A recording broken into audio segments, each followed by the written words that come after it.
Maximilian dude has a great question. Great question. That just as for video games as a whole. Hold up. The title says, "Real talk, do graphics sell games anymore?" That is, I don't know. I don't think I know the answer to that question. Yes, graphics can sell games anymore, but it can't do it on its own.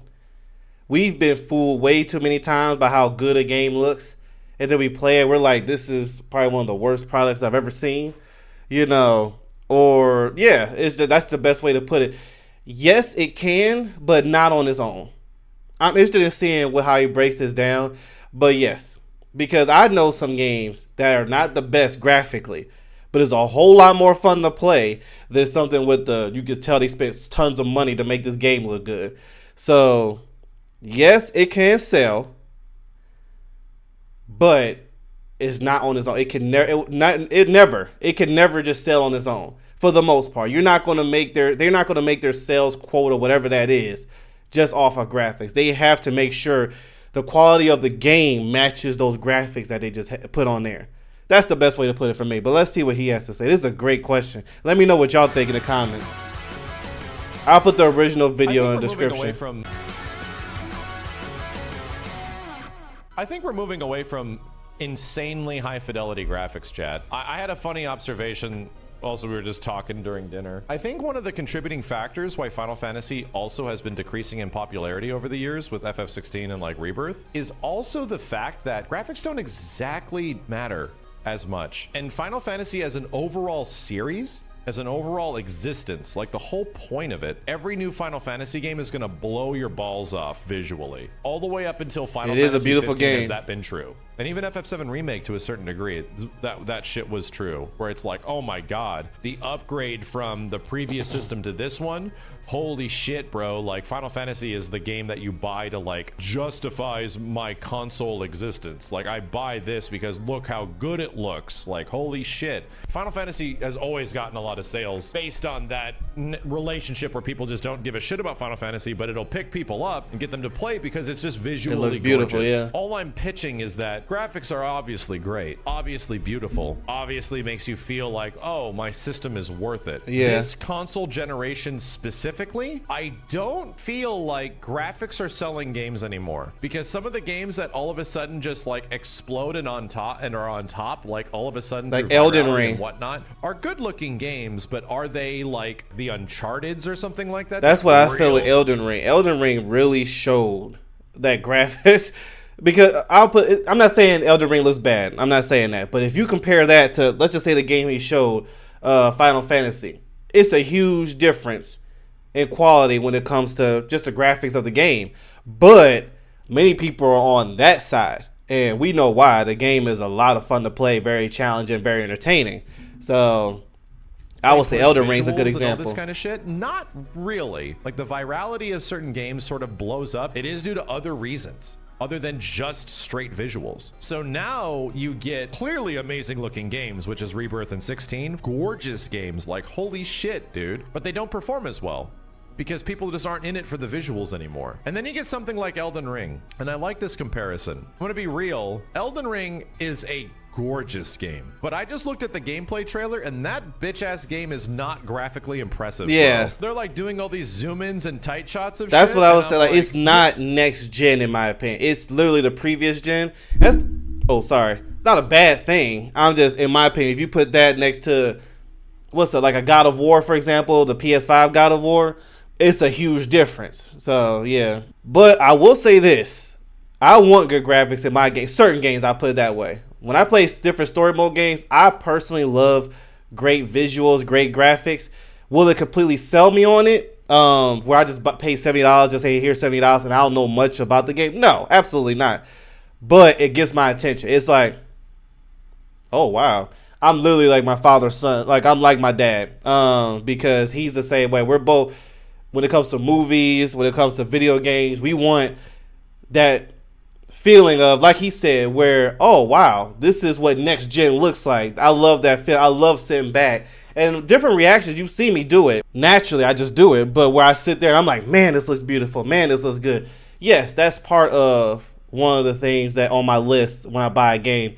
Certain games, that I want good quality. So I don't want it to make it look like I don't care for it at all. No, I'm just saying it can't sell on its own. So yeah, I still want good quality visuals and all that stuff for my certain games, story games. Visually, most games now, if you like zoom in so much and it still looks good and it's like that's important about the game. No, games like Elden Ring and even especially FF7 Rebirth to a certain degree, you zoom in on with a microscope and you get this close and you're like, wow, this game looks like shit. But then you go back from here and you're like, whoa, this game's gorgeous. Yeah. Like even Zelda game, Breath of the Wild is that shit where it's like back from here, this game's gorgeous. Zoom in, this game looks like fucking trash, dude. I don't think we need to do this anymore, personally. For a lot of these games with these big worlds and all this crazy shit that's in them, I don't think we need to just peer into every corner, every facet. It's making games take way too long. Yeah, to I come don't out. need all that. There is a problem with this current era in the industry that I personally hate. Why the hell are games taking 4 to 7 years to come out? That is where shit needs to change. Good we question. do not need that extra fidelity. Yeah. We don't. Where you spend so much money on this shit, you're effectively 7, 8 days, 9 days, 12 days into your Lethal Company profit quota. And you're the Spider-Man 2 devs looking at that profit quota. And it's like, well, it cost us so much money to get here, and where are we at? We have to make that much fucking money on this shit, and we don't hit the quota. Now people are laid off, even though you had like a banger of a run. Your game was incredible. It's like, this is not a functioning business anymore. This isn't. This doesn't work out this way, dude. Through the looking glass at every single tiny bit and piece of everything. It is. I will say this though, there are certain games, certain ones. There ain't many.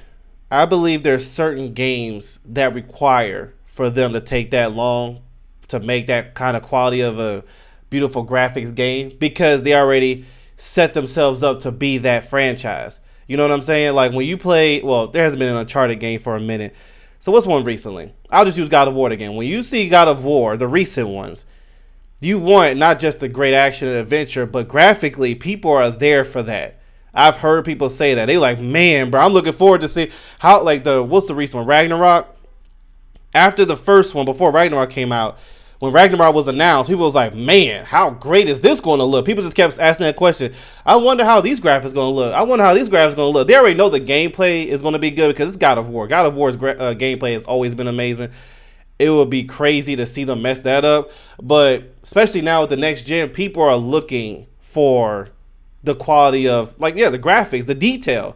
There's certain games, because they already put themselves in that situation of, we are here for you to not only enjoy the game, but to be astounded by what you see, that some of them may feel like they have to, or some games going to have to stay that way. So some, not all, in my opinion, are going to have to stay that way, where graphically they're going to have to put a lot of time and money into it in order to sell their game. Some of them. And I could be wrong. But yeah, there's just certain games that you know which ones they are, where you like, okay, I am buying this game because I want to see how good this looks. The game is good, yeah, it's fun, it's all this stuff, but number one thing is, how is it looking? How's it looking? There's just certain ones. There ain't many of them, but there's certain ones that are like it, and it's because the company's already established themselves as that for whatever that project is, So I see what he's saying, but there are some games to where it is required. I could be wrong, but I'm, just from what I'm saying, I really believe if God of War, Uncharted, what's some other ones? If they took a graphics downgrade, people are going to talk about it, and not in a good way. They're like, yo, what is this? Why does it look like God of War took a step back? It's because the company already established themselves and putting them in a position where they know they're known to put time and money into that game graphically. So, I could be wrong, but it's just my point of view. Actual element to the game. I don't think it's necessary. I really don't. I think the majority of games do not need to do that shit. Majority of games, I agree to that. Yes, they don't have to. Some do, though. What games are also like that, and they really kind of fall apart when you get that close to things. Almost all of Capcom games in RE Engine, you really look like, take a sniper scope with Leon and RE4 and zoom in and look at little spots, and you're like, this looks like shit.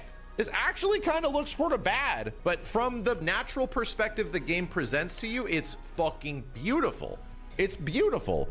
seemingly Capcom has gotten Dragon's Dogma 2 is, yeah, I'd imagine no exception, even though we didn't really look at that game too much. All I'm saying is that Capcom has seemingly found a pretty decent balance. You know what game's also like that? Monster Hunter World. Monster Hunter World is the same shit. That game is fucking butt ugly when you stop and you just look at one spot. It's fucking butt ugly. But when you're running and doing things, it's gorgeous. Dude, this shit is awesome. Oh my God. This shit is awesome. That's what I'm saying. It is an old engine. It's an old ass game on like a decade plus old engine. But they were able to pump out the best selling Capcom game ever on technically old visuals. Now I go back and I look at it and it's like the Switch is the best example of that. You know, even Monster Hunter Rise looks like an upscaled fucking PSP game at times. And it sold a shit ton. And it's insanely rough looking. And I forgot about the visuals of Monster Hunter. I heard the new Monster Hunter looked good. I ain't check it at all, but I heard it's pretty good. All I'm saying is that Final Fantasy is a franchise that has sort of been based on the fact that every single new Final Fantasy is going to blow your balls off with its graphics and make you feel like you spent that $400 to $500 on your console. We're going to make it worth it, bro. And that's what I'm saying. Some games are known for that. Even the PS4, to be real, FF7 Remake and Final Fantasy 15, you're like, God damn, dude, yeah, holy shit, this feels like a big upgrade over PS3 shit. Hell yeah, this is pretty cool. Now we have the smallest amount of return investment on newer consoles compared to the previous one, man. The amount of shit that has effectively changed from the previous generation to this generation to an actual relative perception is mad low. It is big, don't get me wrong. Load times and how that impacts the overall game experience is profound. SSDs, in my opinion, are where this shit shines. That shit is amazing. But to be real, all of the extra time and effort going into raw visual fidelity is not worth the time or the return of investment from the previous generation to this one. It's just not worth it. For certain games. Some games it is going to be worth it, in my opinion. This generation is really disappointing just in general. The only way that it's not disappointing is in SSDs, is in fast-ass loading, and now we can change our games to play differently because of fast loading. I think that is 100% worth it. If we're talking about just like, oh, am I super enthused about my PS5 or Next box over the previous one? Fuck no, dude. Absolutely not. There is still only one game on my PS5 that I emphatically feel is a substantial, massive upgrade from the previous generation. What's that? There's only one game I still fire. I like his setup, by the way. Holy sweet dumb hell. Right there. It's this launch game. So I never checked that out, so I don't know what that looks like. Personally, this shit is the only thing that felt like it was a big update, right? A substantial update from the previous generation. What I'm saying is that I don't think it's worth it. I think it's good that these games are running better, but is it worth it for these games to take like 5 to 6 years to exist? For certain games, yes. It's a small certain, but certain games, yes. Developer time, concept art, all of this shit into the microscopic goddamn details. Because that's the thing. We always got to remember there's different people playing the game. There are some literally, and I've met them. They play video games for the movie experience, that 4K, great quality. They'll play it and they're enjoying it, but they're like, oh my goodness, look at this. Look how this looks. Oh my goodness. And I ain't going to front. I'm like that with certain games where I just want to do it just for the spectacle. But very small. There's only a few games that are like that. You know, it doesn't have to be the majority route where seems like almost every title is taken. Like, he's right, 4 to 6 years, and then they delay it and they push it back every more. Some, you know, a lot of titles don't need all that, but there are those few where we want that experience in and out. In and out meaning cutscene and in gameplay. We want detail. That's just me. I could be wrong, but I know some people like that. Every single room. It's a small few, but still. Man. I don't think it adds anything to the game either. For most developers to effectively throw out a game because it's so expensive to do this shit now, the game has to sell a shit ton or else the studio is sunk. So it's like, hey, we're gonna do this, and if it works, we're really gonna be in it, or if it doesn't work, we're fucking dead. That sort of a mentality leads an industry to take no risks. We can't take any risks anymore. We lost this, we lost that, we fucked up here, we fucked up there. That leads us to an I understand industry his that point. is not creative. Creativity is now not encouraged. You just have to be safe and do this one thing that we know is going to work. Game industry is made by creative people. The truly great games that are out there are made by creative people. It's the same thing for every goddamn thing. The stuff that we love so much is not made at a board meeting. It's made by people who have a fucking vision, and they get everybody in line with their vision and they execute within limited periods of time. Movie industries like that, the game industries like that, everything's like that with larger scale development. It's not a factory, you know? All I'm saying is that Nintendo, of all companies, seemingly is coming out on top now because they sort of get it. They knew they did not have to push graphical fidelity, and people still That's for sure. invested Nintendo heavily in never really Nintendo. pushed that Even envelope. now with their next generation, they're moving to something For the most potentially part, yeah. PS4 Pro in terms of visuals. Clearly their workload's going to get much bigger, but dude, they're going to be in a spot where game development was at like 10 years ago. And it's going to look way better, don't get me wrong, but still, their choice to put out games isn't because they're taking forever to make. It's because that's just the way Nintendo fucking works. They do whatever the hell they want. They don't give a shit. They're just going to do what they want when they want, you know? Yeah, I definitely see what he's saying. I mean, that's a great point. And for the most part, I agree, like I said already, and I'm not going to say it again because I already said it like 2-3 times. My bad. But, yeah. I will say this, though. If I had to choose between what I want, great graphics or great gameplay, I'm obviously going to choose gameplay because that gameplay is what keeps me playing. You know what I'm saying? So if I have a great graphics game, but I'm sitting there bored out of my mind, I'm like, you know, so you got to have a great gameplay. But for me, it's like, I want both. Let me have both. And a nice amount of games give you both. But so I guess that answers the question. Does graphics sell games anymore? No, not on its own, but gameplay can sell on its own. Thinking about it, when I see how these indie games are doing or other game, I'll use Elden Ring. Well, yeah, I'll use Elden Ring or no, I wouldn't put, well, I'm not putting Elden Ring in the indie title. I'm not saying it's like that, but I'll still use Elden Ring. When you see Elden Ring, when you see these indie games, he just used Nintendo. They're selling like crazy. There was another YouTuber who was talking about how indie games have been on the high rise, and they're nowhere near AAA graphics, AAA title graphics. So they've been proven, and Elden Ring's been proving it over and over again. You got these big time streamers, you got all this other stuff, just playing the heck out of that game. That shows that gameplay can sell on its own. Graphics can't. Graphics need everything else to be in line with how good the graphics look. If the graphics is top tier, then everything else need to be top tier. Story, everything. So yeah, that's a good way to put it. Graphics can't sell on its own, but gameplay can. You know, I like both. I want to give me both. You know what I'm saying? For certain games, you know. So let me know what you think about it. It's a back and forth, and I don't mean that in an arguing way. There's a back and forth. There's gonna be some people who's gonna love graphics in general. There's gonna be some who love give me great gameplay. And there's gonna be some who wants the middle. I personally I want both. I want great graphics, great gameplay. Give me the story, all that other stuff. But I do agree, certain games do not need to be taking those 6 years and stuff like that. Only a few of them, literally a few of them, need to take that much time for that much detail. Everything how he said we put it in a microscope. Only a few of them need that.